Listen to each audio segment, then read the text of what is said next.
Have you ever faced a temptation so strong it felt like a trap? Today, we're diving into a powerful story from the book of Genesis about a young man who did just that, and his choice echoes through the ages. Let's talk about Joseph and his incredible act of integrity. Imagine this. Joseph, sold into slavery by his own brothers, finds himself in Egypt. But God is with him. He rises from a slave to the head of the household of Potiphar, a high-ranking Egyptian official. Joseph was handsome, capable, and everything he touched prospered.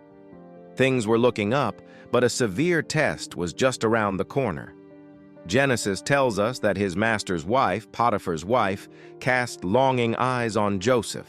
Day after day, she tried to seduce him, saying, "Lie with me." It was a constant, relentless pressure. How would Joseph respond? He had every reason to feel isolated and could have easily justified giving in. But his answer reveals his true character.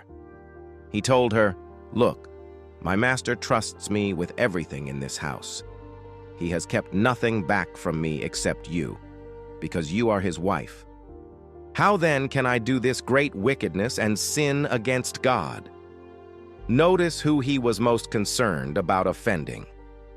It wasn't just his master, Potiphar. His primary concern was his relationship with God.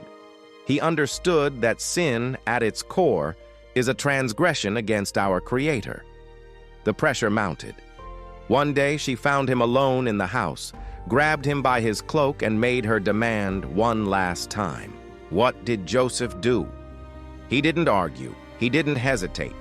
The Bible says he left his garment in her hand and fled. He ran. This wasn't an act of cowardice. It was an act of profound spiritual strength. In a world saturated with temptations, Joseph's story is more relevant than ever. The Apostle Paul warns us in 1 Corinthians to flee from sexual immorality. He doesn't say to debate it or manage it. He says to run, just like Joseph did.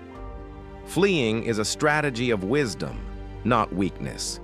It's about protecting your heart, your body, and your relationship with God above all else. Of course, Joseph's choice led to him being falsely accused and thrown into prison. In the short term, doing the right thing cost him dearly, but God never abandoned him. That prison cell was just another step in God's ultimate plan to elevate Joseph to save an entire nation. So what's the takeaway for us? When faced with temptation, remember Joseph.